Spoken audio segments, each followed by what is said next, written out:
share this one out. How's your day? How was your Saturday and Sunday?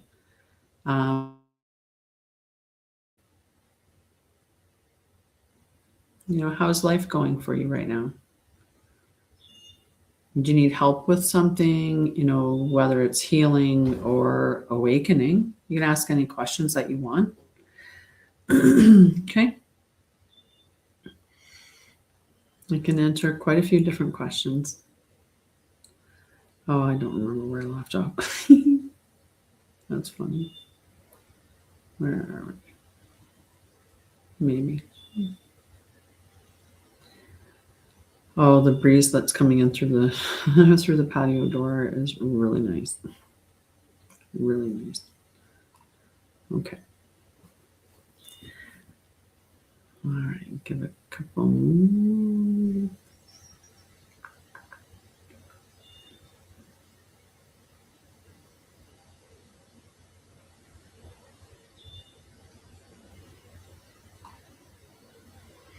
So yeah, how's everything going for you?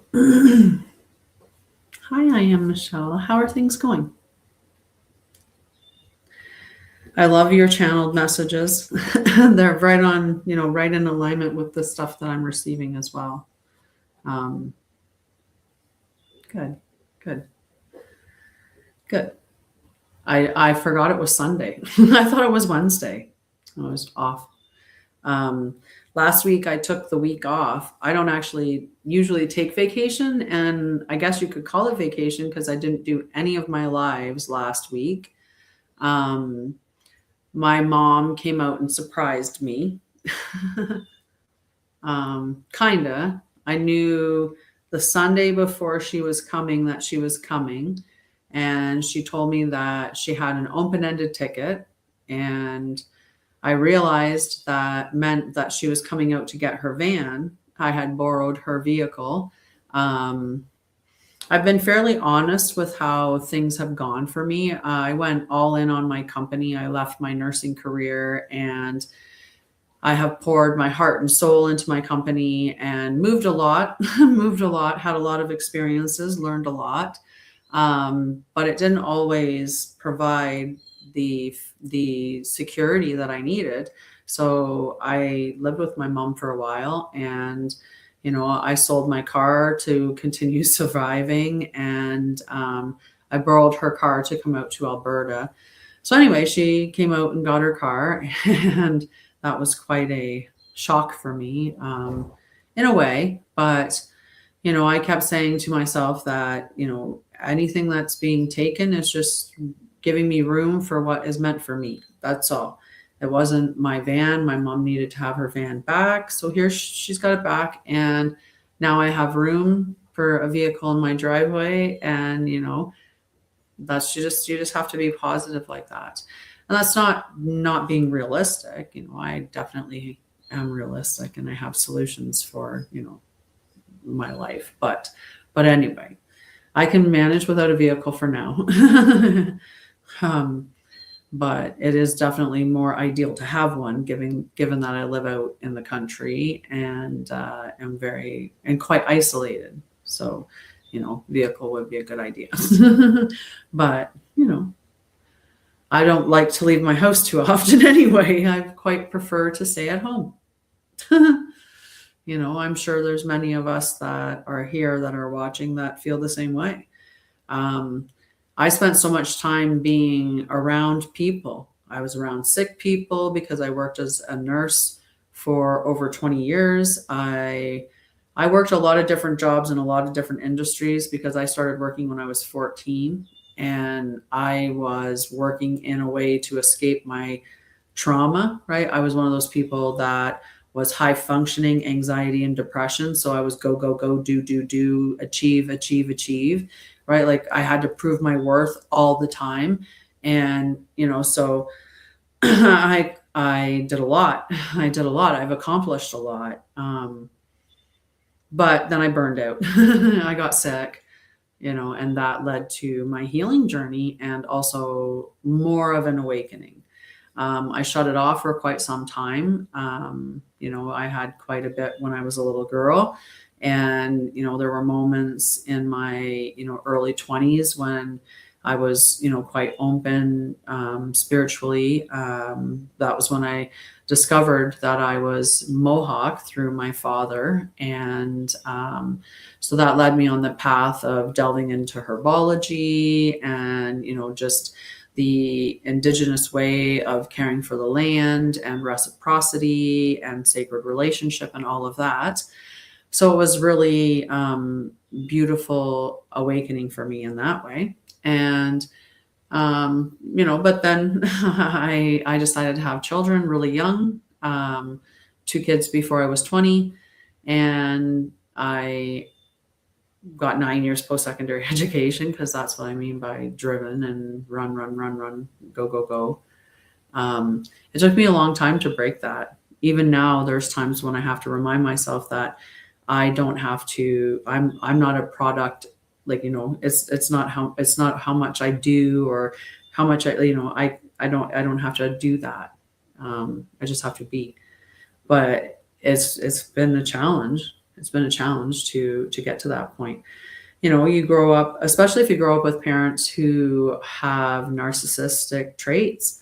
A lot of parents, they only appreciate you when you show up in a specific way. And, if that's something that your parents teach you in one way or another, then you can have that as an adult where you feel you have to constantly be performing in order to prove your worth, right? Like, you're always proving you have value by doing something. And we get into people pleasing quite a lot when we're in that situation.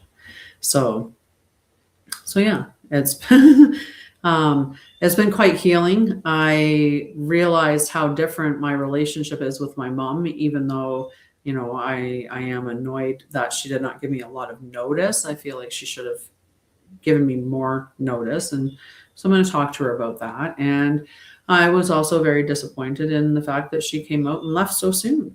I thought she was going to come out with when she said an open-ended ticket, I expected at least a week. But she was gone in just over 3 days. Like, I picked her up Sunday at 2:30 and she was gone Thursday morning at 5:30. And it was hard for my dog too, because he loves my mom. So he's sad. And well, if you have a dog or a cat and someone makes them sad, you know how that is. It's your baby. He wanted more time with his grandma too, because he loves his grandma. And I agree. I wanted more time with her, which brought to the point of healing. It's just more healing. And, I remember years ago, my mom and I, there were times when I wouldn't even talk to my mom. I didn't want my mom talking to me. I thought she was just the most horrible person. I thought I hated her. I mean, I also loved her, but I thought I hated her. And I just wanted nothing to do with her. There were so many things that she did that hurt me in so many different ways. I didn't want anything to do with it.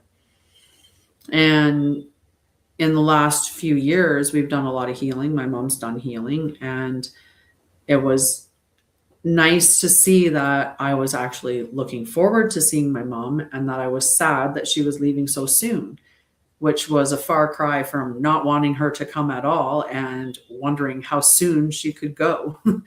And it brought me to how there were times when I hated looking in the mirror, because I could see my mom in so many ways, and definitely in a lot of expressions. And, now I look at that as a treasure, because then when my mom passes away, I know that I'm going to see her for a long time. And that's a treasure, right? When we heal those relationships. But yeah, when you're going through experiences like that, right? When, you have a vehicle in your driveway, you've borrowed it from your mom. You have a way to leave your house and go get groceries and all of that. And then all of a sudden, one day you find out your mom's on her way out in a week to get her vehicle, and she leaves 3 days after, 3.5 days after she gets here, and you don't have a vehicle. That's a tower moment, by the way. And so, it's something's being taken, because there needs to be space made for what's coming in. And so there's a vehicle coming in for me, and it's going to be mine now. that's, that's the way that I'm working through that. I think it works well. So what are you guys struggling with, or is there anything that you're struggling with, and how are you working through it? How are you getting connected to yourself? How are you returning to the present moment, or, staying present when life isn't perfect? Because it certainly isn't at this time. For many of us, it's not perfect. Even for me, who, like, I think I have a wonderful life. I have a wonderful relationship with nature. I work with the elements every day. I'm writing all kinds of books. I'm very, like, I have a lot of creativity. So when you have a lot of creativity, you know that you're in alignment. So I'm just happy with, I love my wife. I love my dog. There's only one thing that's not perfect or not wonderful in my life. And that would just be strictly money, but not abundance. I'm very abundant. It's just not just directly in money. I would get my resources in a multitude of other ways. And that's an interesting thing to have, an interesting experience, and being comfortable with that experience, right? Being comfortable with that experience is the practice of the nervous system. Oh, right. And that's what we need to be doing, is learning to regulate our nervous system so that we can stay present when life isn't perfect. And that's what the embodied spirituality is all about, is being present with life.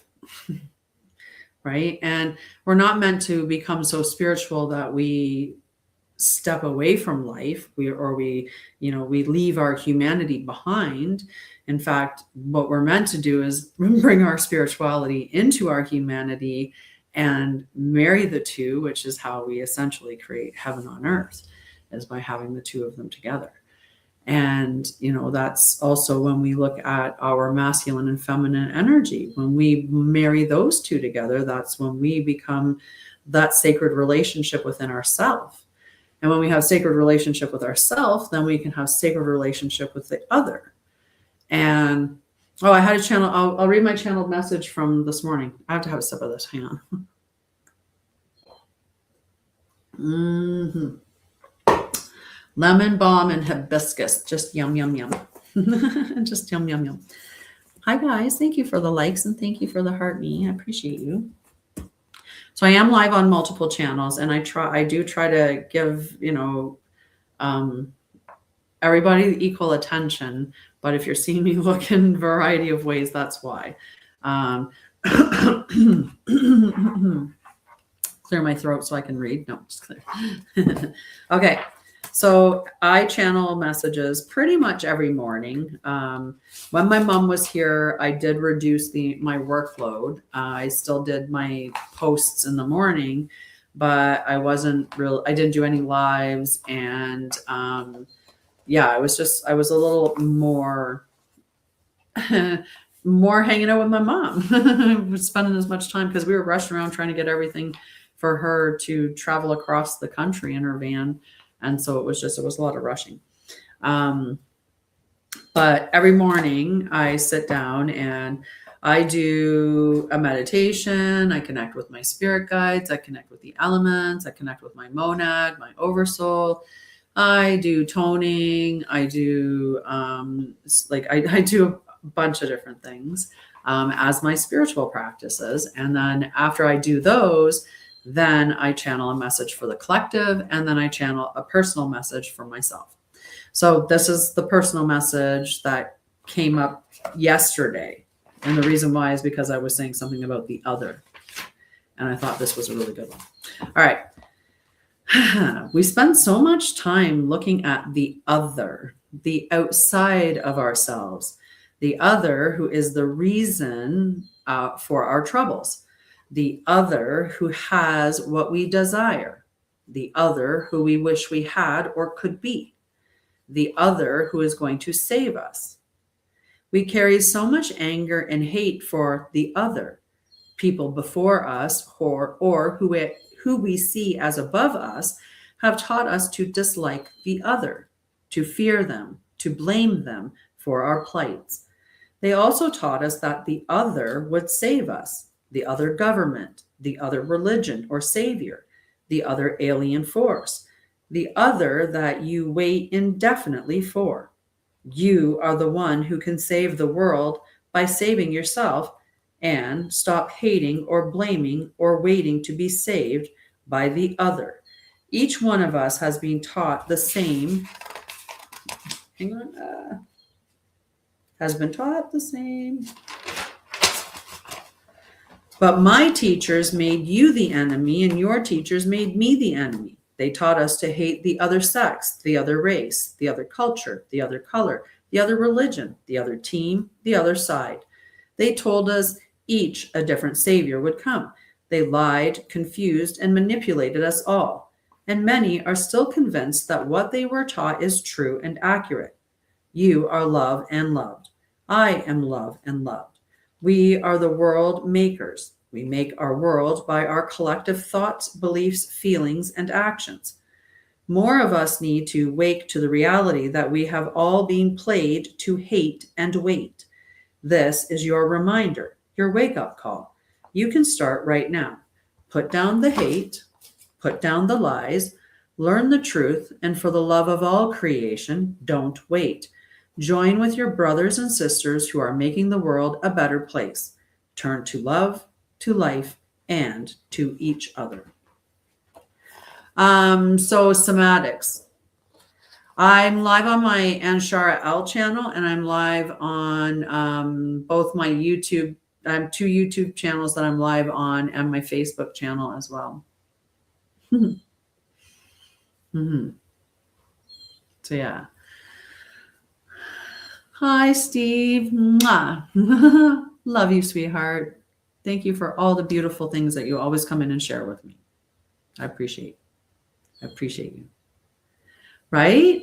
And it's so true, right? Like it's so interesting. Like I remember, before I did my healing journey, I was very much looking at the other, right? Like everybody outside of me was better than me. And the only way that I had value was through the other person. If I was in a relationship, well, then I was lovable because I was in a relationship. But if I wasn't in a relationship, well, then I must not be lovable, right? Like that's how much I looked outside of myself all that time ago. And, and then when you look at religion is telling you, wait for the savior to come, wait for, this person to come and save you. And well, if you're always waiting for someone to come and save you, then you're never being saved. Well, at least that's how it works. But, many people don't think that. They're still waiting. And we can't be waiting. We need to be doing stuff, right? We have to be doing stuff now. It's no different than your healing journey. If healing requires breath work and journaling, and it requires all kinds of things like that, you're the one that has to do them. Nobody can do them for you. So healing is in your hands, nobody else's. And so that's the important thing, right? Is to work on the healing on, you have to do it. And it's the same thing with the saving or the awakening, right? You're the one that has to look for the information. You have to be the truth seeker. You have to be the one to look at the patterns, to question things. You have to be the one to trust your own eyes, because they have made us doubt our own eyes like so many times. One of the things that I've always questioned with people, and, when they say that they don't believe in like the things that are in the sky, you guys get my drift. When they say that that's a plane, just, a normal plane just flying through the air, and it's just what they naturally do because of, air crystals and all of that stuff. But what about the days when there's none of those in the sky? Is it because no planes fly? Like, what is the rationale with that? What is the reasoning? Like, how is that explained away? I'm curious. I'm honestly curious. Right? So you have to question things. Just be open to questioning things. And that's why when I teach about consciousness, I teach about consciousness through the window of all the different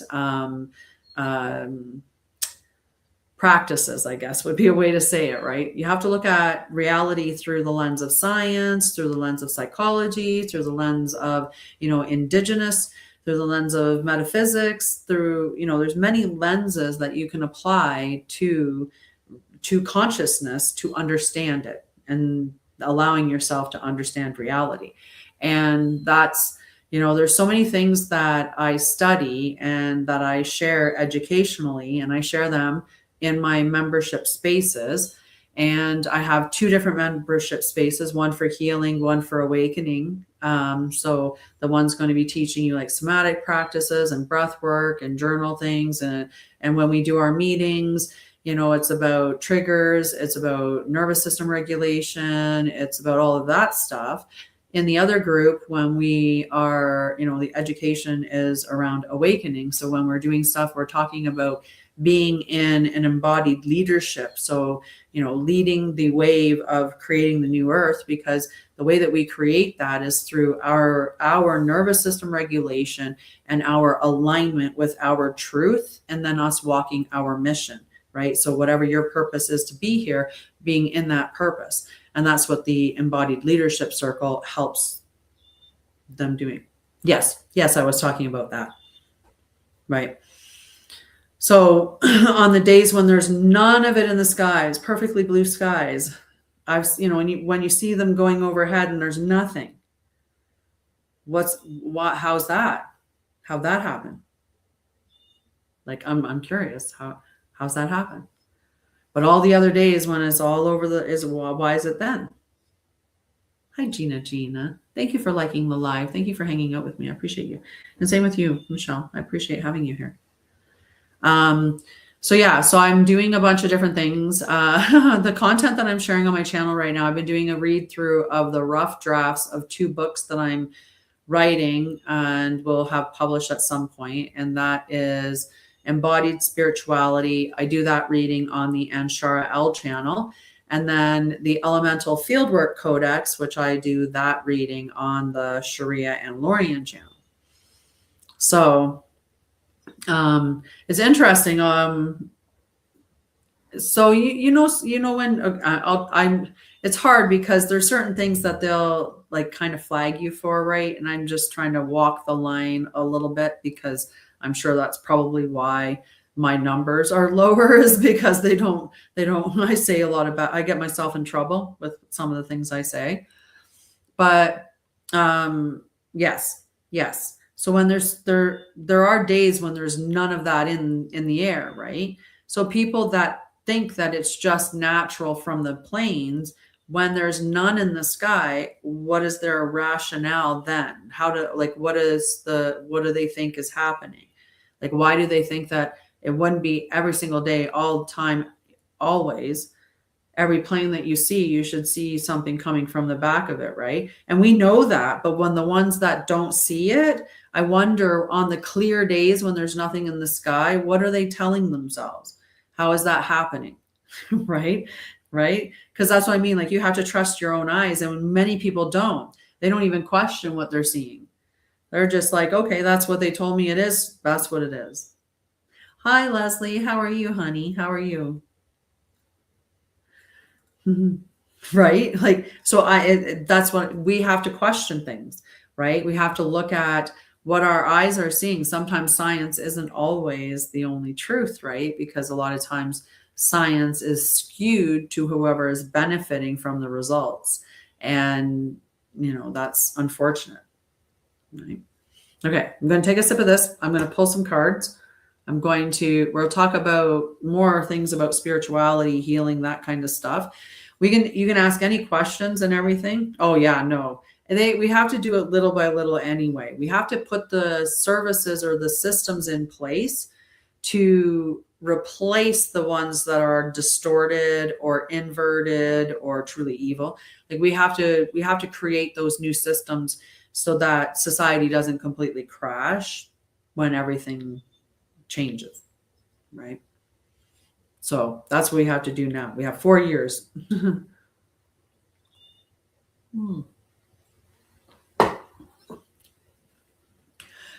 I would like you to make a call with me, and it's a free call.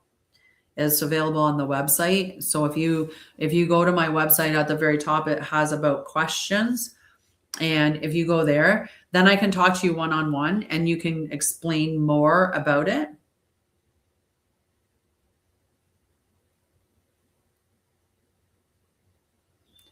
Because yeah, then I can have a conversation with you about a few other things. Like I can ask you some questions about stuff.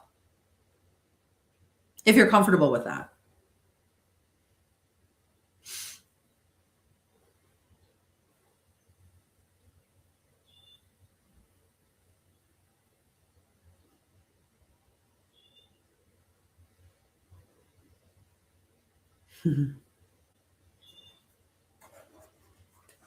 Okay, sorry. I'm gonna start the cards. You can you can comment on what I just said while I'm doing that. I'm going to separate them into their suits so that we can get a message from each one of the elements. As I said, I'm writing the one book that is the Elemental Fieldwork Codex, because we should be in sacred relationship with the elements. The elements are within us and outside of us, right? Your emotions are the water element. All your memories are carried through the water. Your ancestors are through the water.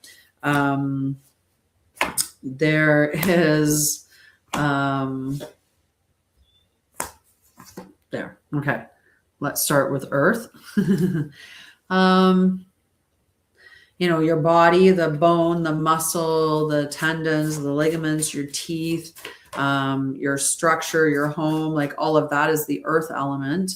When you look at the air element, that's your thoughts, that's your breath, that's your communication, that's sound. You look at fire, that's your will, that's your passion, that's your digestion, it's transformation, it's warmth. And then you look at ether. Ether is the unifying field that connects everything together. It's silence, it's stillness, it's lived intelligence. All right. What does the earth element have for a message for us today? What's our message, Earth? Oh.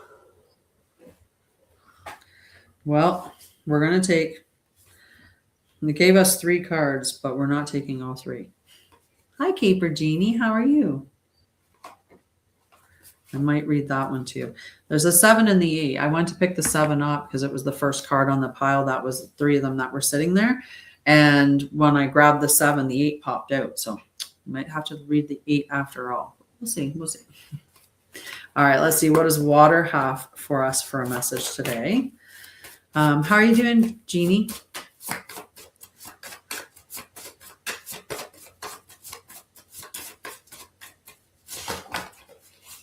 Oh, okay. Message from air now. Hi, Mauricio. Buenos noches.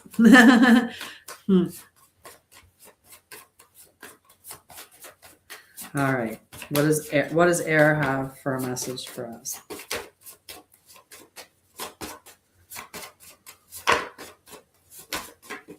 How are you? ¿Cómo está?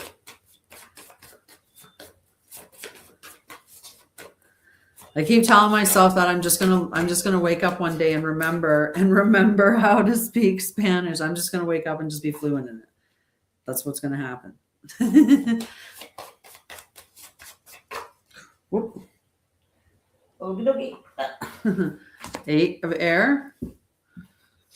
All right, fire. Air was taking its time. Pure Vita. I can't wait to come back, at least for a visit. If I don't buy property and live there, I'm going to at least come back for a visit. Buenas noches. Whoop. Fire. Ooh. All right. Ether, and then we have our major arcana. All right, so this is the deck of cards that I created. It is the Etherian Tarot because there's 5 elements, not 4 elements, 5 elements. So this deck has the ether element. And it also has a cosmic key, which is just a special card for leveling you up. So let's see what the ether element has to say for us tonight. What is our message? The other day, it actually gave us the key, the cosmic key. All right. And then I give you one from the major arcana. And all these pictures I did. All right. Got some tough messages today, I'm going to tell you. So Earth, the message from Earth is from the 7 of Earth, and it's about patience, growth, and reflection. The 7 of Earth is the element. Somehow I bumped that. That's okay. Okay, perfect. The cards won't run. They kind of do. They're having their own little fun. So the 7 of Earth is the card where there's been a lot of work. You've had patience. You've been toiling away. It's kind of, you've tended to the soil. You planted the seed. You've grown it into this beautiful bush, and you're just waiting for the fruits of your labor. You're just waiting to get that reward, and it's coming. So patience, waiting for results. It's long-term investments. It is reassessing your progress and sustainable growth. The 7 of Earth is a reminder that success is not always immediate. It takes time, dedication, and careful cultivation. Trust that your efforts are leading you to something meaningful, and use this moment of pause to ensure you are aligned with your highest path. So you get the opportunity to assess what you're doing and just refine things.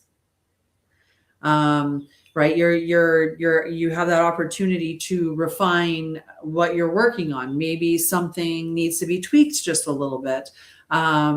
So it's that opportunity to look into that. All right. From the water, we got the Ace of Water, and the Ace of Water is about new love, awakening, deep healing, heightened intuition, creative inspiration, and overflowing joy. The Ace of Water is a profound blessing of love, renewal, and emotional I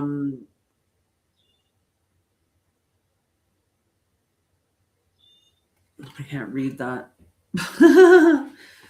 And emotional fulfillment in relationships, self-love, or divine connection. This card heralds a time of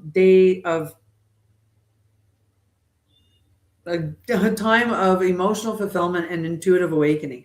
Be open to the waves of love and spiritual insight that flow through your life. So just beautiful, intuitive card. When you're looking at aces hold the potential of the entire deck. So it's all the way from the ace to the King of Water. And the King of Water is, it's emotional maturity, it's balanced, it's very intuitive, it's mastery, right? It's the height of the water element. So all of this contains that potential. It's just a matter of whether or not you follow through with it, right? Because things can change. All right. So the 8 of Air came out for air, and it was in the reverse. But that's not actually a bad thing, because when the air element is in the upright position, oftentimes that's giving a little bit harsher of a message. So when the 8 of Air is in the reverse, it's talking about mental clarity, breaking free, overcoming fear, seeing the truth, and reclaiming your personal power. So it's a very positive message. The 8 of Air serves as a powerful reminder that freedom begins in the mind. The obstacles you face may not be as solid as they appear. Challenge them, shift your perspective, and step into your power. You are not truly trapped. You are ready to soar. From Fire, we got the 9 of Fire, but in the reverse. So this one's talking about burnout, stubbornness, fear of failure, and resistance to necessary change. So Fire is just wanting us to be aware that that's a potential. We burn out when we get stuck in that productivity spin where you think that, you're only valuable while you're being productive, or that, you have to go and do. And, you have to rest. There has to be flow, right? There's all kinds of different ways that you need to process through And that's the way that you're working with the elements. You want to have that opportunity for rest and not be in fire too much. So the 9 of fire reminds you that you are close to a breakthrough. Keep going, trust your wisdom, and let your fire guide you to victory. Okay. But if it's telling you to rest, rest. If it's telling you to change something, change something. Allow fire to be that transformative power that it is. The ether was the ace of ether, but the ace of ether in the reverse. So this is where maybe you're feeling disconnected from source. You might be having some creative blocks or resisting transformation, which is just confirming what the 9 of fire said, and doubt in your divine power. The ace of ether is an invitation to step into your highest embodiment, to receive and transmit divine energy, and to trust that you are fully supported in your cosmic expansion. And it is purest connection to source, the beginning of all things, and the light that guides you home.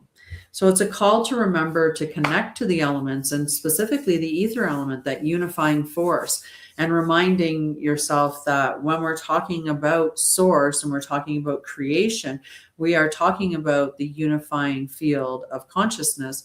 We're not talking about some man who sits on a throne and judges you. Okay.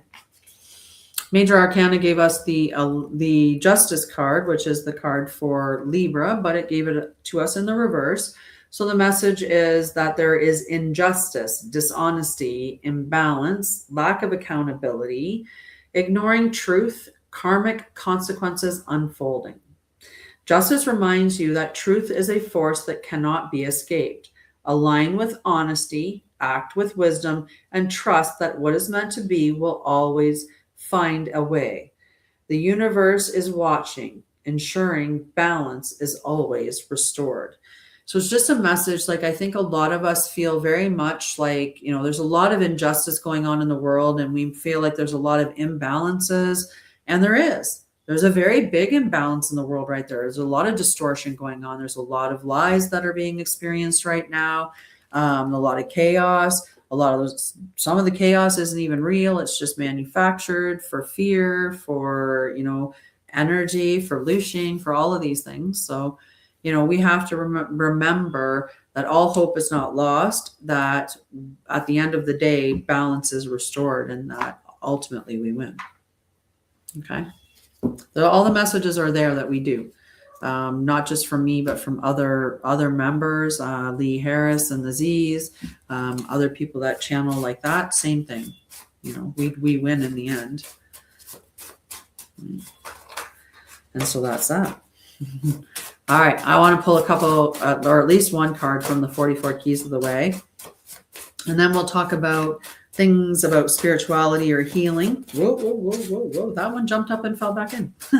Apparently that's not the card they want. There we go. Oh, the first step. All right. The first step. Your affirmation is every path begins with a single step.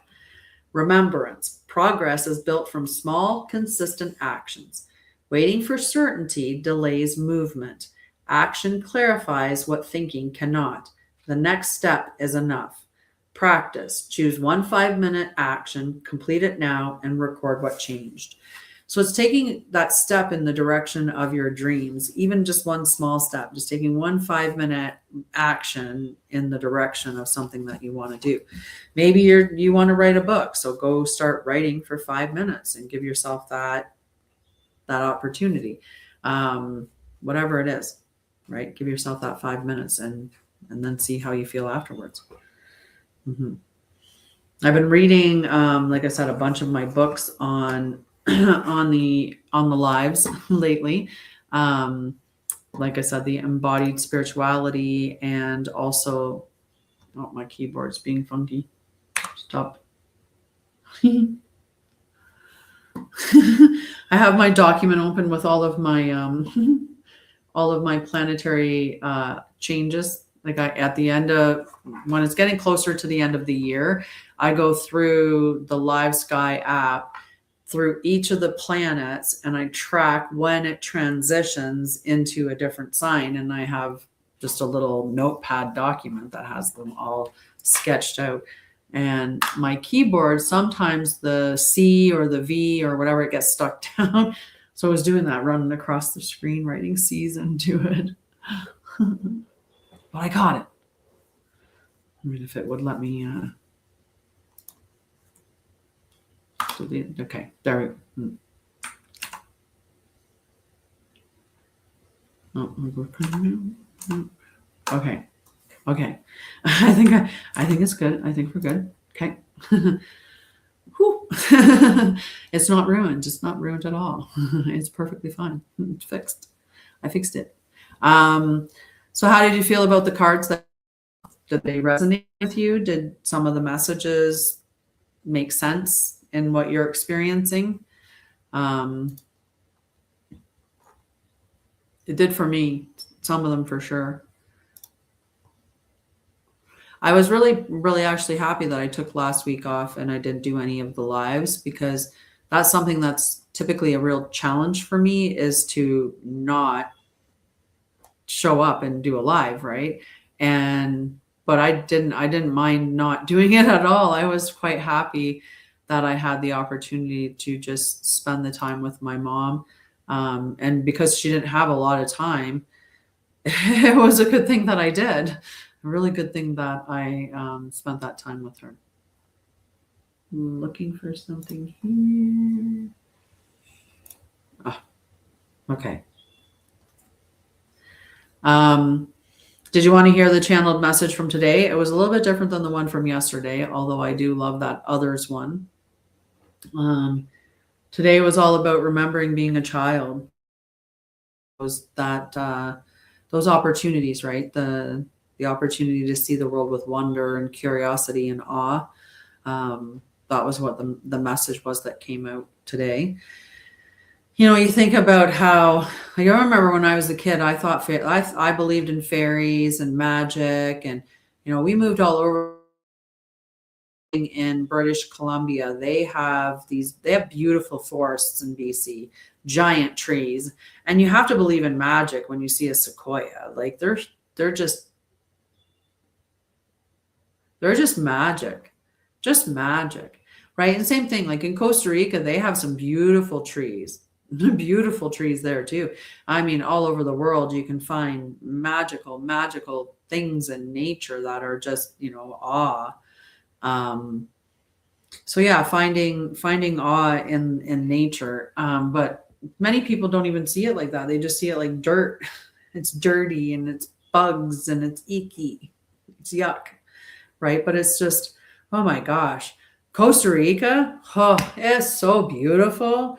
Oh my goodness. And many other places. You know, when I was saying the other day that I wanted to do kind of, people have always told me that I should write a book about my life. And sometimes I think about just doing like a video thing about my life and just like recording little stories about it, you know. But I was born into, like, my mom was 15 when she was married off to my dad, and she had me and my brother before she turned 18. She had 2 kids. Like she was 17 when she had me. And we had quite the traumatic upbringing, quite the experiences. And then I think about how I've also walked on the Great Wall of China. I've been to the Golden Temple in India. You know, I've been to all these different places. I've been to Petra in Jordan. I've been to the Bahamas, to the Virgin Islands. You know, I've had all these incredible experiences, which is just mind blowing in and of itself. And, you know, it's interesting, like the healing journey. And, you know, a lot of those experiences that I had, it was when I was very much still in my trauma, and, you know, I wasn't healthy then. I was go, do. But man, did I see a lot and experience a lot. And when and when I say that, it's not that when I was in my trauma, it's not like I was like this super toxic, unhealthy, terrible person. I was I was a good nurse. I worked hard. People love, in the industry, they love somebody that is high functioning anxiety and depression, because they will overwork themselves. They will keep showing up, and I did. I ended up burning out. And it hit me through my health. So yes, I'm coming back. I will definitely be back to Costa Rica. 100%. Even if it's not to live there, if it's only to visit, but I will be back. Absolutely 100%. Let me see. So toning. Sorry, you did ask that, Michelle, and I didn't end up responding at that moment. But so toning is when you can be doing it with the somatics. So that's where you're doing tones, like certain sound codes is essentially what they would be called. So you could be doing certain syllabic sections to create a specific harmonic resonance of some sort. I'll give you an example. I do it when I do the global meditation on the weekend, right? So here, I'll give myself a good one. So Om, there's a good one, right? So when we do the tone, when we're toning Om, that's integration, stabilization, universal coherence. So it seals the field. It harmonizes all the previous tones that I do in the Saturday meditation. It stabilizes the nervous system. Yeah. So that's what the toning is. I do, it's the Brahmadi, which is the bumblebee, and it's where you plug your ears and you do humming or Om. And I do the Om because at the end of Om, you are humming. So you put your hands and you cover your eyes. I would do it without my glasses on, but you cover your eyes and you do the Om, and you leave your mouth just open just a little bit and hum, and it decalcifies your pineal gland. It helps to release your fascia as well. So I do that in the morning. Mm-hmm. Yeah, and then I do specific combinations of tones that are really creating a specific harmonic translation. So yeah. Like when we're doing the meditation on Saturday, I do on, Lila, So, Then, There, Om, which is may all willing beings return to harmonic coherence, emotional peace, loving unity, and earth-aligned resonance in accordance with their highest sovereign path. So that's what that specific phrasing, the harmonics of that means. Mm-hmm. So yeah, where is the thing that I'm looking for? Mm-hmm.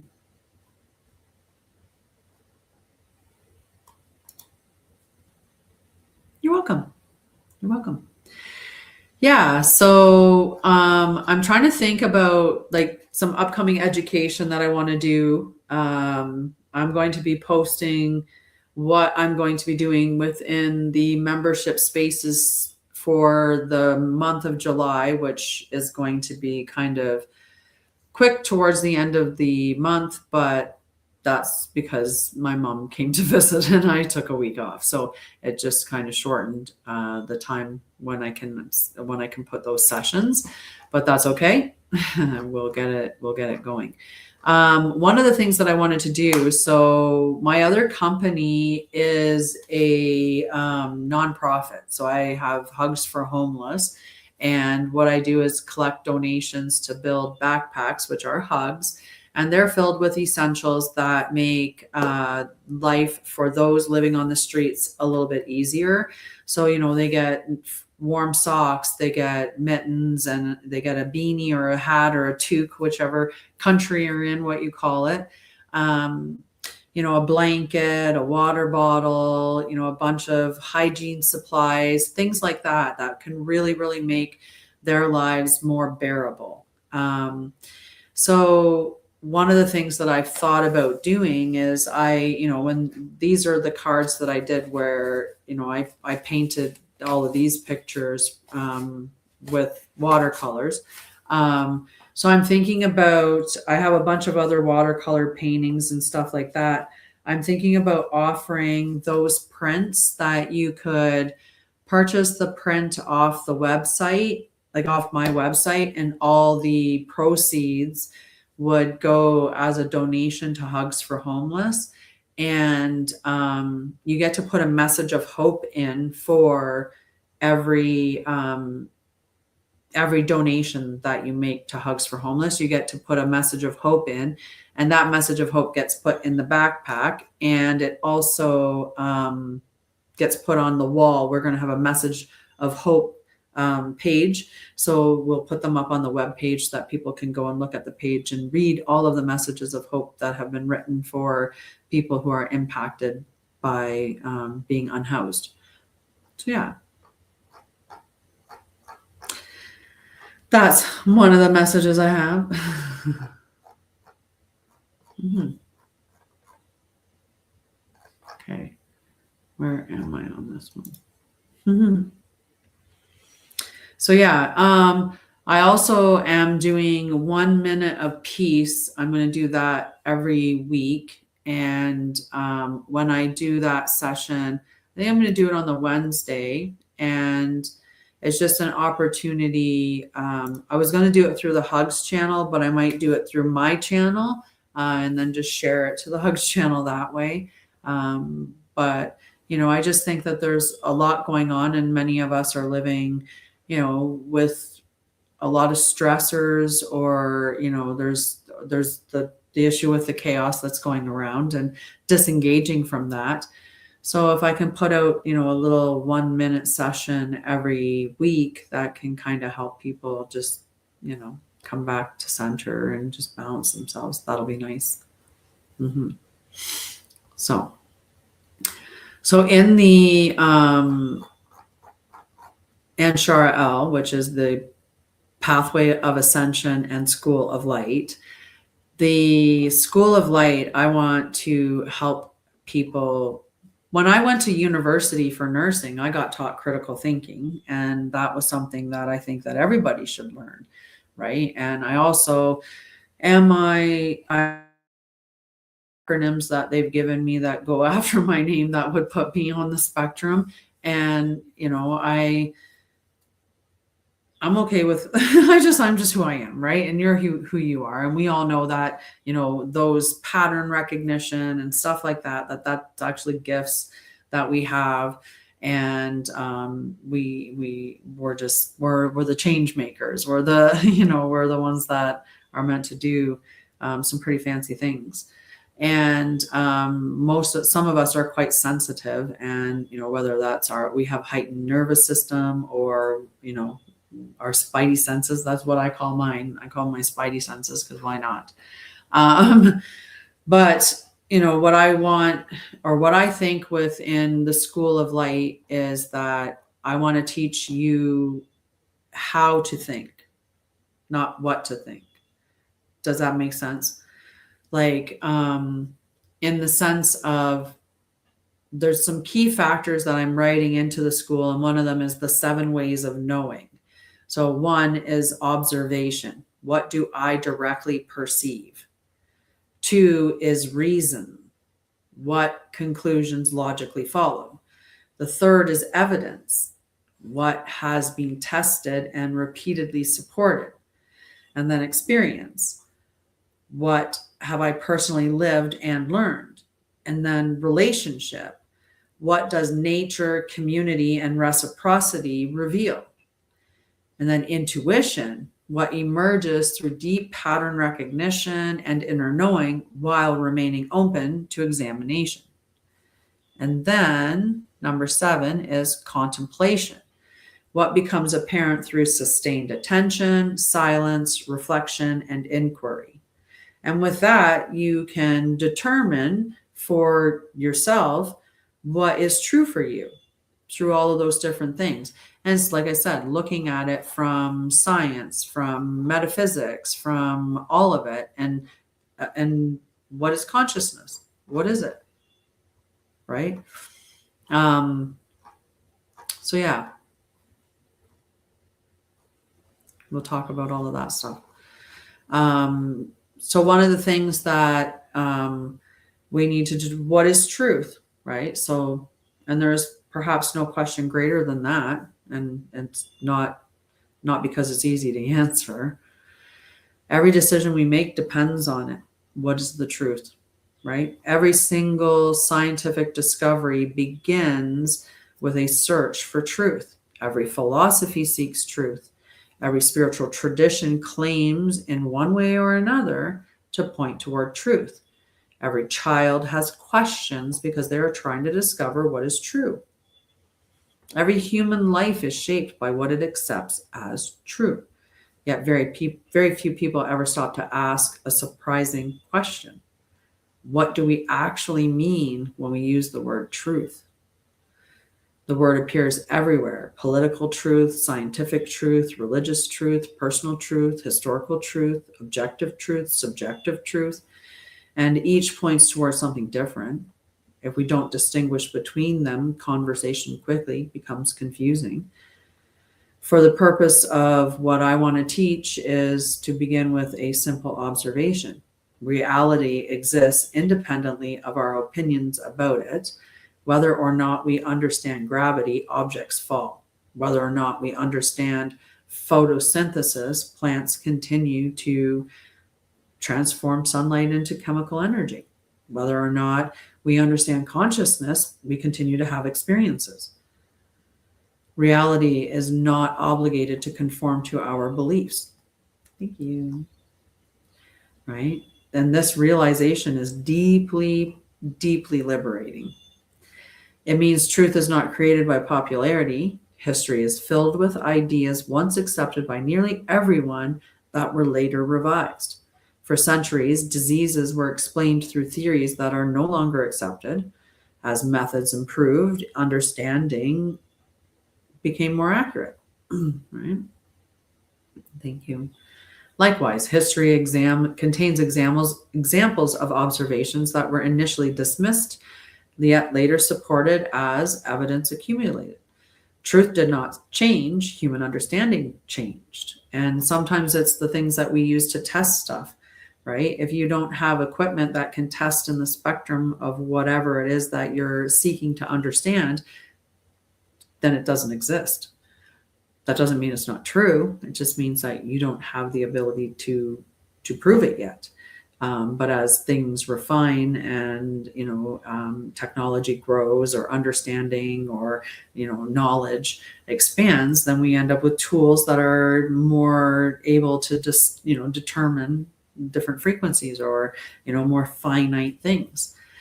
When you think about some people see different things because their eyes are functioning outside of the normal window or the normal spectrum of vision, right? Animals see differently than we do because they see outside of the spectrum that we see in. So that's just an understanding of how we don't understand the truth necessarily,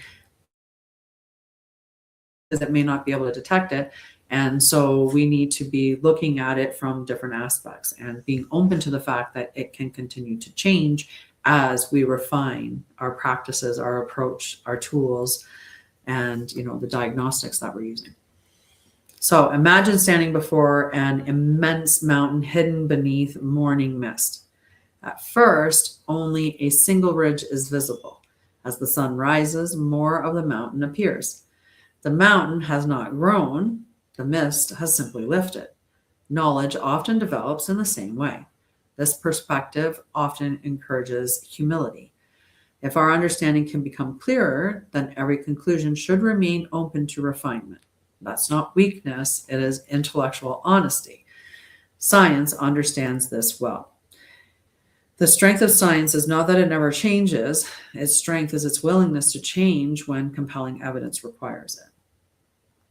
Good science continually asks, What would convince us that our current model is incomplete? This willingness to refine understanding is one of its greatest virtues. Many contemplative traditions express a similar principle through different language. They encourage practitioners to observe experience directly rather than relying solely upon inherited belief.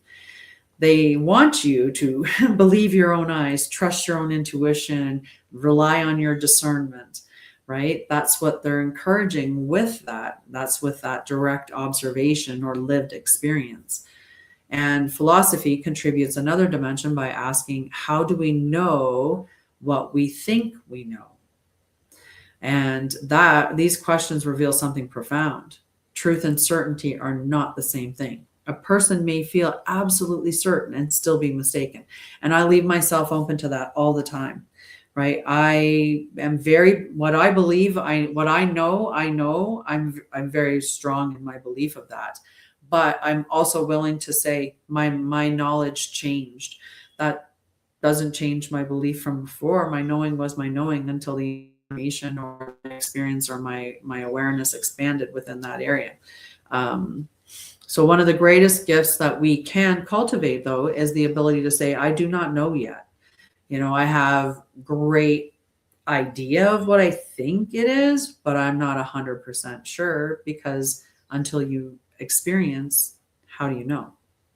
And hi, Taryn, how are you, love? So conversely, uncertainty is not failure, right? Because it's just not. How are you? One of the greatest gifts we can cultivate is, like I said, that ability to, I do not know. I do not know yet. I do not yet know. I do not know yet. Either way. And these words are not an admission of defeat. They are an opening through which discovery can become possible. Right? It brings us to an important distinction. Facts are observations that have been consistently verified and within these defined conditions. And models are explanations that, why don't I reply to messages? Well, because I took last week off for holidays, and so I didn't. Are you looking for services? Because I work, I do help with healing and awakening.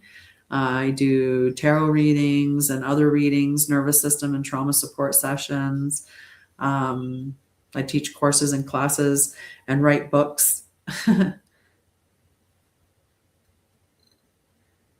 Right? It's just so freeing. It's so freeing. So theories in science are not guesses. They are well-supported, explanatory frameworks that integrate extensive evidence while remaining open to revision if new evidence appears, right? So hypotheses are proposed explanations that invite testing. But you do have to remember that in every single framework that you're looking at, whether you're looking at science, metaphysics, contemplative practices, indigenous practices, it does not matter. In every single one, you still need to keep your discernment intact, because there is corruption in every single. There's always somebody who is distorting the information in order to gain something.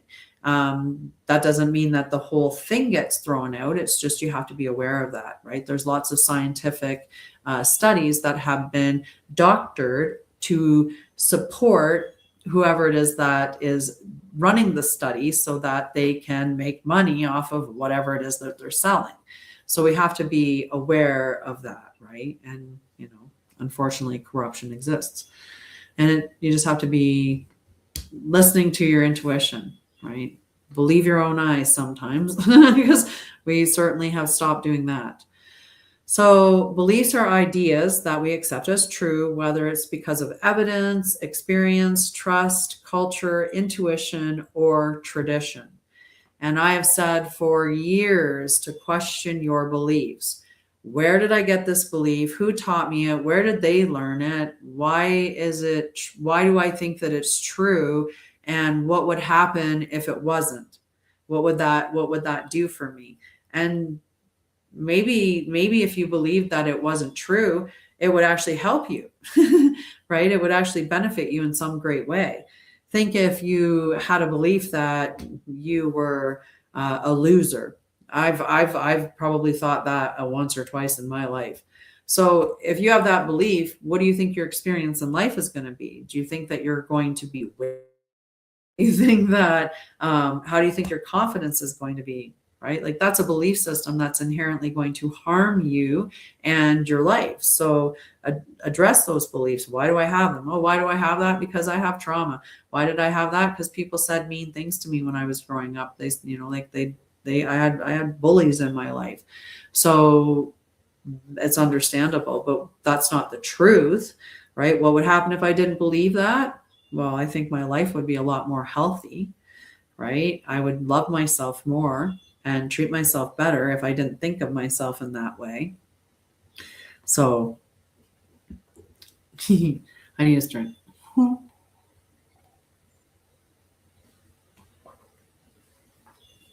All right. So experiences are events that occur within consciousness. Interpretations are the meanings we assign to those experiences. Wisdom is the ability to apply understanding with discernment, compassion, and integrity. These distinctions matter. Confusing one for another has led to countless misunderstandings throughout history. An experience deserves respect, right? What you've experienced as a nurse, the lived experience of the patient, it's important. The subjective patient's pain, it's not for me to be objective about it, right? It's their pain. So, and what that patient experiences, that they understand, right? What I feel, and if I'm experiencing something, it's going to be way more intimate and way more aligned than what somebody outside of me is going to say that I'm feeling. They can't tell me what the pain is like. They can't, because they're not experiencing it. So experience deserves respect. Its interpretation deserves thoughtful investigation, though. We can't jump to like a big conclusion necessarily with every single experience that we have, or determine that every single experience is 100% accurate. Because our emotions, our nervous system, our stress levels, our belief systems, there's a lot of different things that can affect our experience, and whether we're projecting onto it or we're making assumptions in some way, or we're, having it altered a little bit by the emotions that we're experiencing. So evidence as well, it deserves careful investigation and examination, and its interpretation also requires humility. Okay. We learn to honor experience without abandoning discernment, and we learn to value evidence without assuming our current explanations are final. We have to keep that little door open, that there's a slight tiny possibility that there could be more information that could change what the truth is that you know of this. So perhaps truth is less like a possession and more like a relationship. It invites us to return again and again with greater attention, deeper humility, and a willingness to be transformed by what we discover. The search for truth is not a destination reached once and forever. It is a lifelong practice of seeing more clearly. Every honest question becomes a part of that practice. Every careful observation contributes, and every sincere conversation matters. Every assumption examined creates space for deeper understanding. This is why truth does not fear investigation. Investigation is not the enemy. Investigation is one of the ways truth reveals itself. And that's when you know that something's up, is when somebody doesn't want to let any information, like when they're redacting information, when they're hiding things, that's clear that there's lies there's manipulation, there's deception, there's an illusion here somewhere, because truth does not fear investigation, right?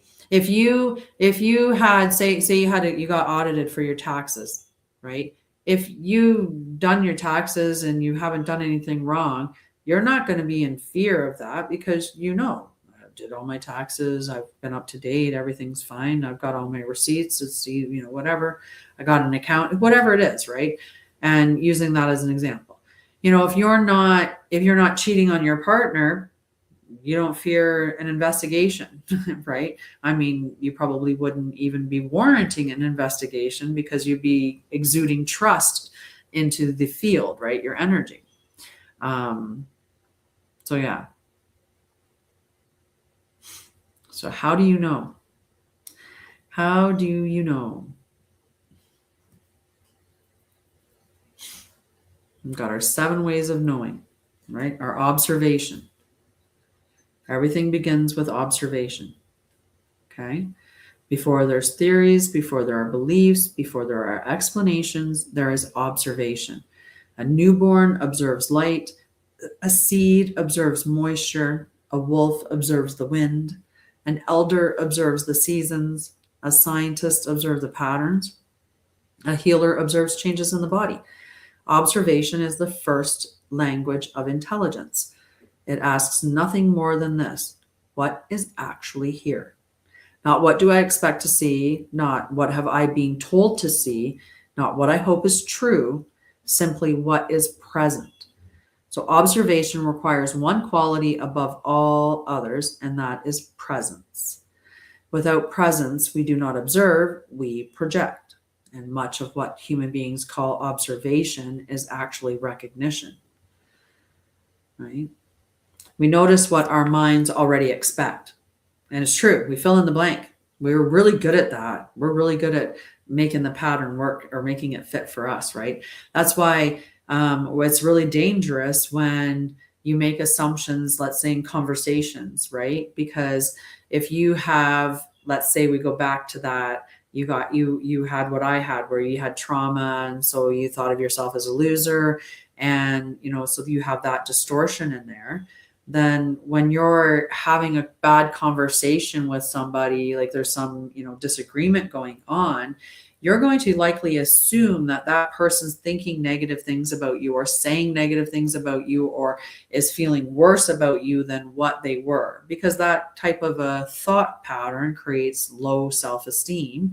So of course you're going to think poorly about yourself in negative or in conflict, because you're projecting, and it's the assumptions, or your pinball trauma brain. So we project. Much of what human beings call that is actually recognition, right? So psychology calls this that confirmation bias, right? Whatever your belief system is, you're going to see it. You're going to see that, and it's going to fill in the blank for you. So if you're somebody that thinks that what they're doing over here is chemicals, right? When they're doing it in the sky, the shh, right? If you think that that's chemicals, when you see that, that's what you're going to see. If you don't think that, you're not going to see it. You're not even going to see it. It just isn't even in your eyes. And you can see that in society. People aren't seeing it at all. So neuroscience tells us the brain constantly predicts reality based upon previous experience. It fills in the gaps to help us navigate the world efficiently. And this predictive processing is remarkably useful, but it also means that we can overlook what is actually present when it differs from our expectations. Indigenous trackers understood this differently.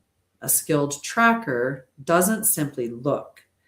They learn to see the bent blade of grass, the disturbed pebble, the subtle shift in bird song, the faint scent carried on the breeze, the absence of sound where sound would normally exist. Observation is not passive, it is an active relationship with reality. Nature teaches this beautifully.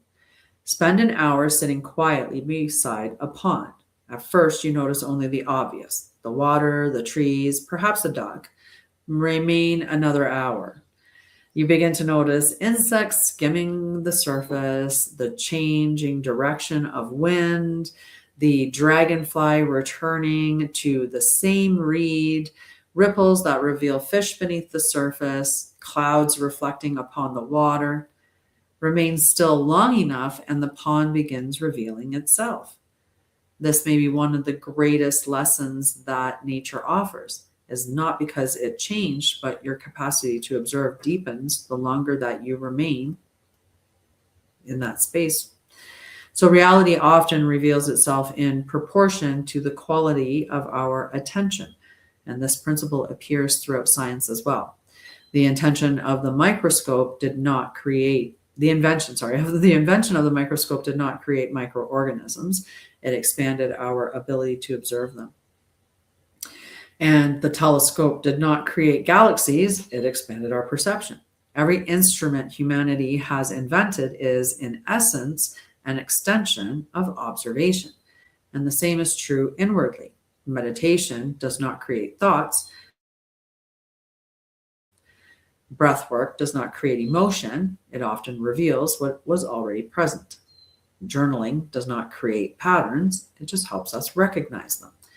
Somatic awareness does not invent sensations. It trains us to notice what the body has been communicating all along. Observation is therefore not limited to the external world. We observe thoughts, emotions, sensations, relationships, dreams, ideas, habits, cultures, ecosystems, the stars. Every field of knowledge begins with observation, yet observation alone is incomplete. We must also learn to ask, what does this mean? To the second way of knowing. So yeah, I think that we're going to continue to talk about that. Do you look forward to hearing some more about consciousness and exploring it through all types of different processes, all different types of belief systems, or not belief systems, but practices or theories?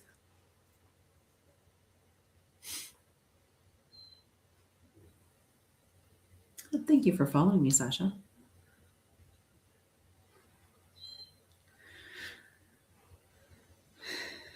Nice. So in this one, we're going to, when we're processing through learning about consciousness through this and through through the principles of learning, it's going to be observe carefully, think clearly, feel deeply, live ethically, remain humble, and continue investigating.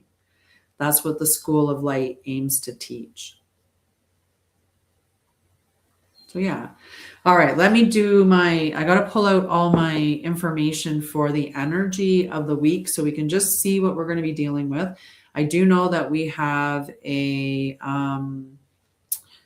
new moon in Cancer on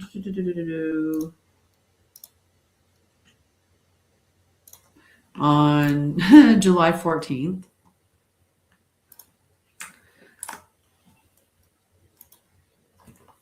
Oh.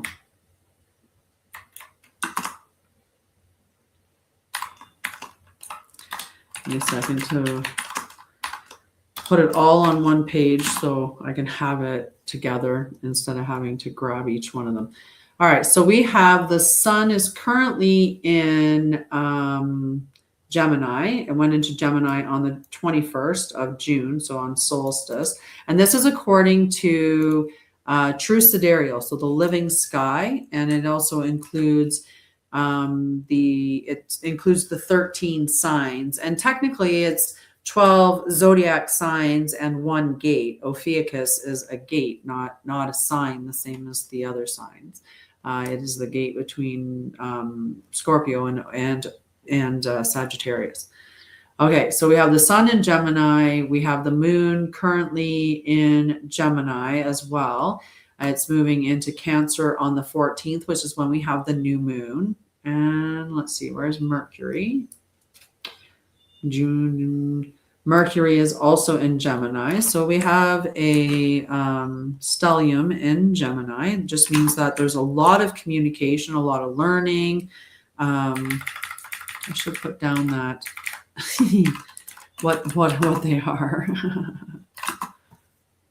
Okay, the sun.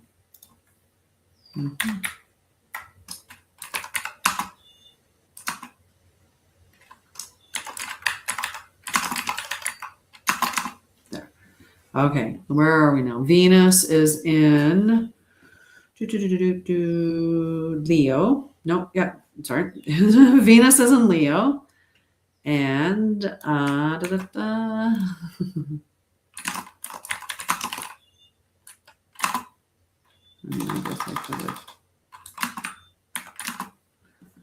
Then Mars is in Taurus, which is good. And let's talk about how this energy is going to affect us. Now, when we're looking at the planets, right now up to these planets are more the personal planets, the sun, the moon, Mercury, Venus, Mars, and your rising sign. That would be really personal core planets. Then we move into more of collective or longer term kind of situations. When we're looking at Jupiter, the impacts are longer. It takes longer for those planets to transition through the signs. Jupiter this year is only transiting twice. It moves on June 21st, it moved into Cancer. So it was previously in Gemini up to that point. And then it moves again on September 23rd into Leo. And then it doesn't move again for the rest of 2026. Saturn, it moved in January into Pisces, and it moves in September as well into a smaller planet called Cetus. Uranus doesn't move at all. And nor does Neptune or Pluto. They are in the same constellations, and they will remain in those until 2029, 2033, and 2040. Right now, they talk about how we're in the age of Aquarius, but Pluto is actually in Capricorn, according to the living sky, until 2040.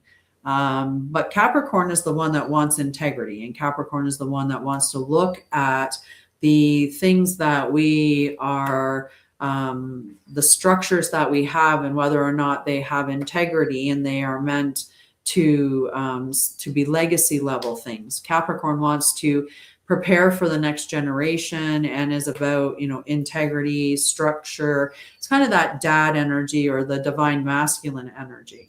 Right? It wants structure, safety, support, responsibility, all of that stuff. Okay.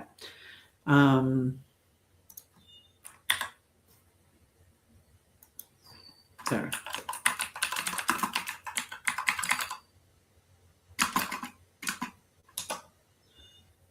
There. How? Change my position a bit. All right. Let's talk about the energies that we're going to experience now that I have them all written down in one nice little block for me to look at. It'd be perfect.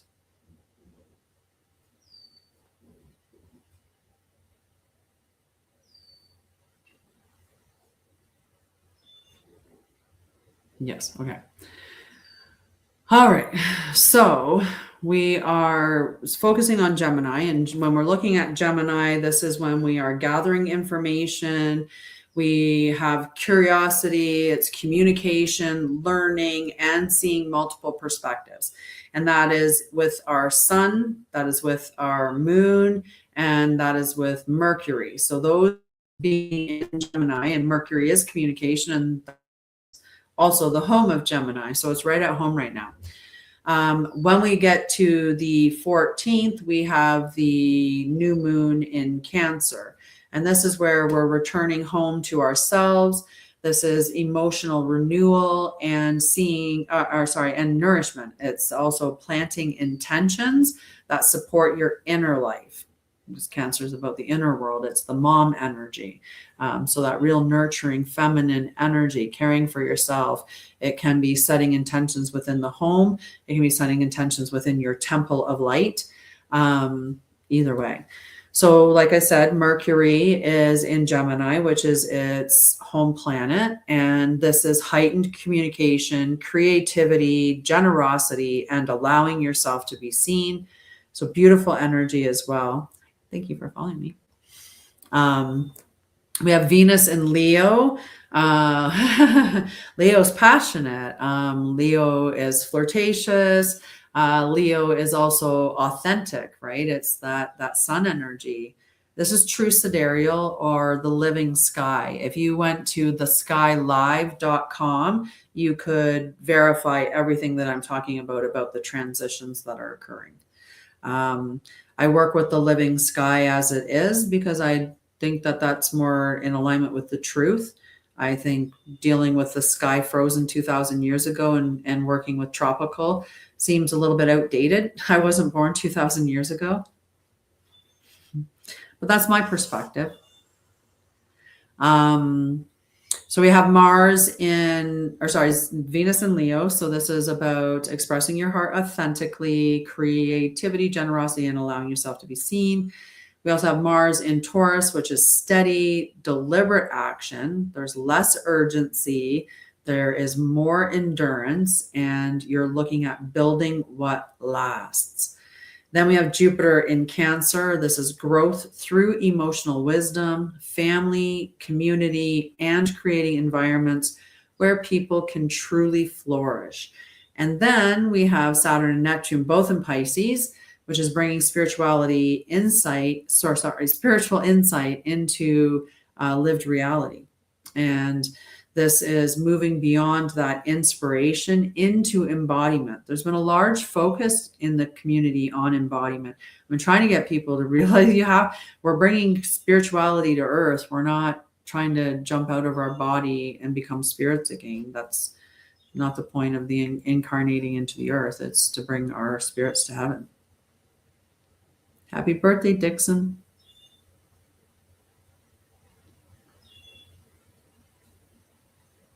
Nice try, though. And Uranus in Taurus,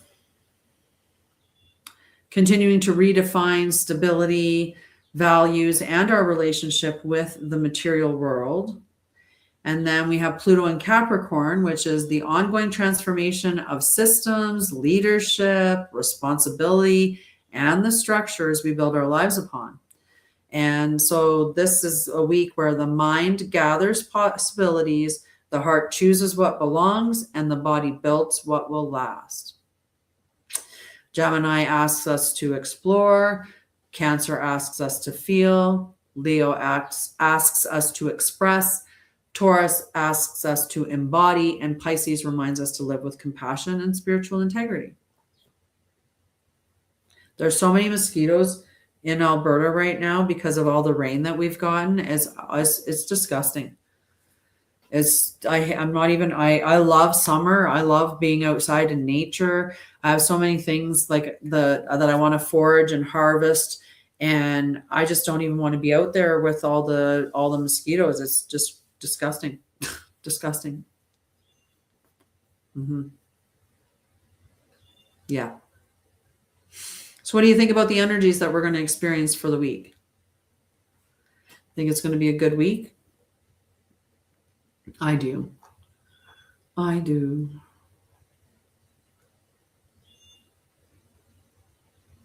me see. Do we have any other transitions this week with the moon? July 14th. Yeah, on July 15th, it goes into Leo. And then July 18th, it goes into Virgo. Okay. So we got a couple more transitions with the moon this week, which will give us a little effect as well. All right.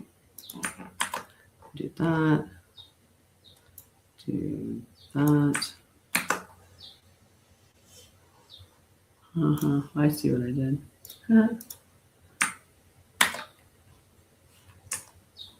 One second, guys.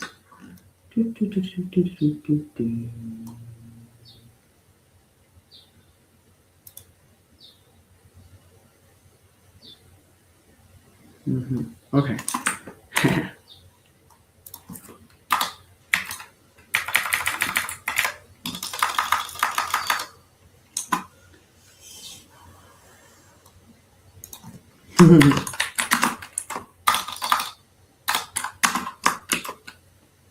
Do I have Converse? Like the shoes? I do actually have a pair, I think.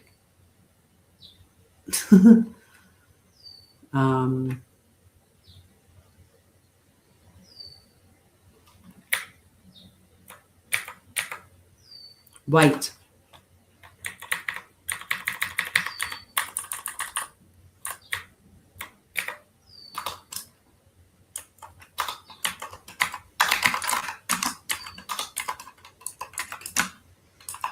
No, I don't feel like going and getting them.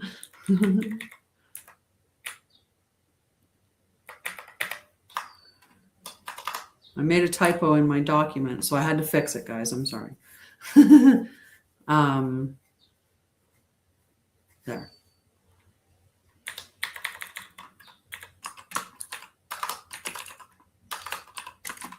Hey, Chexie, how are you?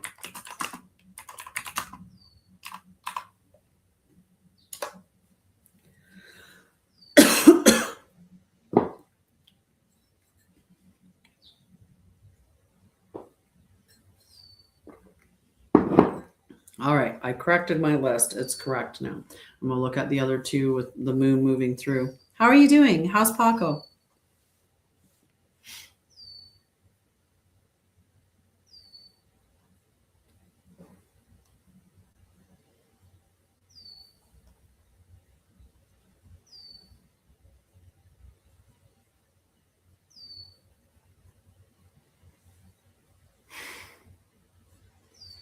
Yeah. Yeah, they are.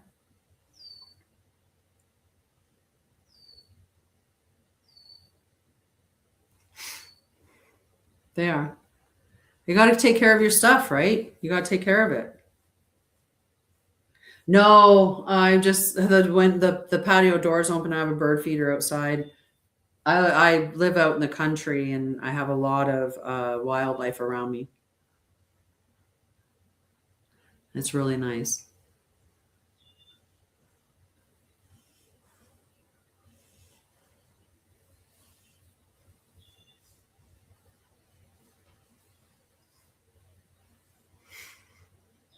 How are things going for you? How are things going, Chexie?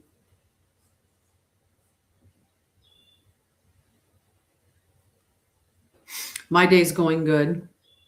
Look at that. We got 10.1 on this one and 10 on this one. Great job, guys. You guys are fantastic. That's a lot of likes. I appreciate you. Thank you very much. Yeah, good. Good. I'm loving life, except for the mosquitoes. It's the only the only thing I could honestly say I could do without. Like very much I could do without because they are terrible. So the way we're going to process with the moon this week, we're going to have Gemini asking today, what am I learning? And then Cancer is going to ask us in 2 days, what do I actually feel? And then Leo's going to ask us, am I willing to let myself be seen? And then Virgo is going to ask, how do I bring this into my everyday life? And that's allowing us to be embodiment. Nice. I might have to do that. They're terrible, like because we've been just getting so much rain, and then when I take my dog for a walk, I'm just like running from them, and like the whole time I'm going, like it's just yeah, it's crazy. Yeah, one of these times I'm gonna make my I'm in the process of making my own bug spray. I have to I think I need some I think I'm missing one ingredient. It's probably citronella. But that's okay. You just got to walk really fast, and I just don't get to spend as much time outside as I would like. I'll just rub coffee on me. Just rub it on my arms. It's a coffee scrub. That's what I'll do. A coffee scrub and then go for a walk. Might work. Never know. You smell like coffee.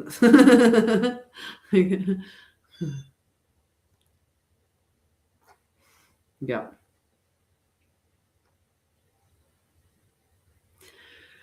Yeah.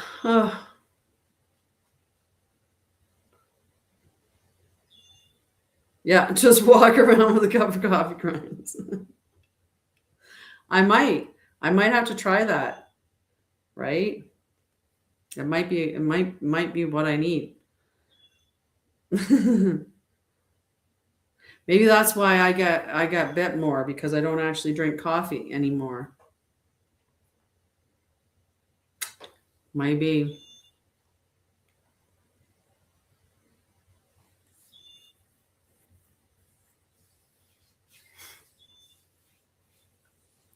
Yeah. No, I think I'm gonna hop off here, guys. It's 9 o'clock. I think I'm gonna head to I don't know, start relaxing, unwinding for the night, get ready for Monday. And I'm back on Wednesday at 7:30 p.m. Mountain, so around the same time. Like you too. Yeah, I'll be back on Wednesday. For some reason I thought it was Wednesday today. I was just all off. So anyway, I will be back Wednesday Mountain, and we'll talk about spirituality, embodied spirituality. We'll talk about all kinds of things, consciousness, healing, awakening, nervous system, all of those things. Ask any questions that you want. I'll do an energy check-in with the cards, check in on what each of the elements has to say. And Wednesdays is just general chatter and fun. I don't do a check-in on the energy on that day. And on Saturdays, when we get together, we do the same thing, where it's a check-in on your energy, a check-in on the energy of the collective. It's we talk about spirituality and healing, all those same topics, but the goal of that day is the global meditation. So on Saturdays at 10 o'clock a.m. Mountain Time, we do a global meditation for peace, unity, love, truth, and elevating everyone to the highest harmonic resonance, including Mother Gaia. So that happens on Saturday. Yeah.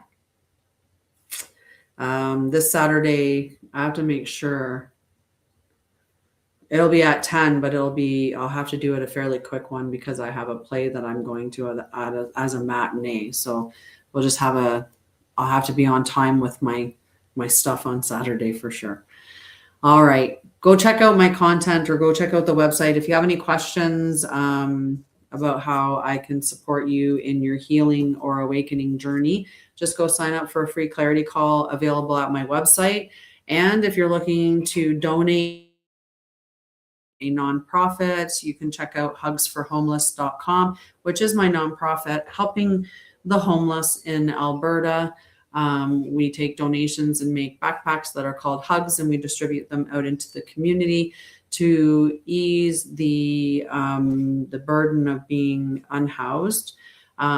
We can't fix the issue. Like, I personally can't fix the homelessness epidemic that's occurring right now. But if I can help make things easier, and we just believe that, small acts of kindness can really have a big impact, and that a hug can change a life. And it really can, especially when you're putting a sleeping bag in it. It can actually save a life. In Alberta, it is actually the frostbite capital, with more cases of frostbite per capita than any other area, and more individuals die due to the weather conditions in Edmonton than in any other city within Canada. So those are just some statistics to take note of. And, many people think that people who are homeless are just drug addicts, but that's not true.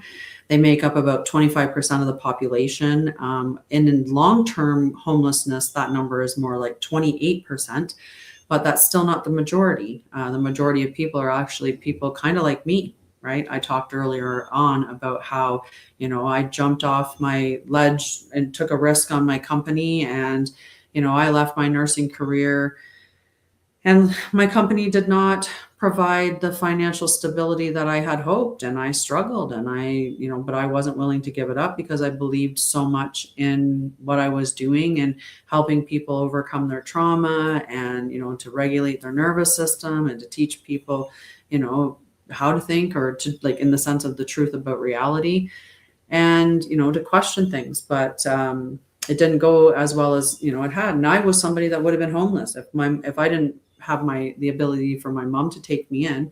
And it wasn't that she was able to. I wasn't allowed to stay with her. She was in a seniors building, so I was hiding out there. And I did eventually get found out that I was there, and they kicked me out. So, it was I would have been homeless if it wasn't for my mom. So it's not people like you think it is all the time. They're just normal people often, right? That just had bad luck. And society, when it, as the prices increase and increase and increase, and things get more and more challenging, then more and more people are at risk of experiencing being unhoused. And so, we have to kind of come together and help each other. Like, I think that's an essential part of what we're meant to do. Is we're meant to realize that, we're stronger together as a community. And we need to really be evaluating our strength as a society based on our lowest members. So if one person's homeless, we're all homeless. There's no reason why that should be. Everything that we need for the necessities of life are provided by the earth. So why do we have to pay for them? And why should anyone die because they don't have the necessities of life that are provided freely by the earth? It's a crime.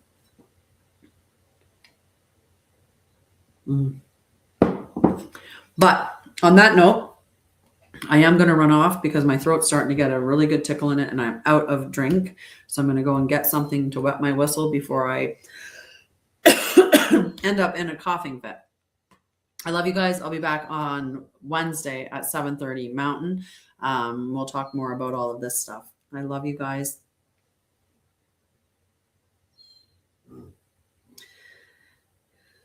No, I can just say happy birthday, Fiona. But I love you guys. Have a great night, and I'll see you on Wednesday.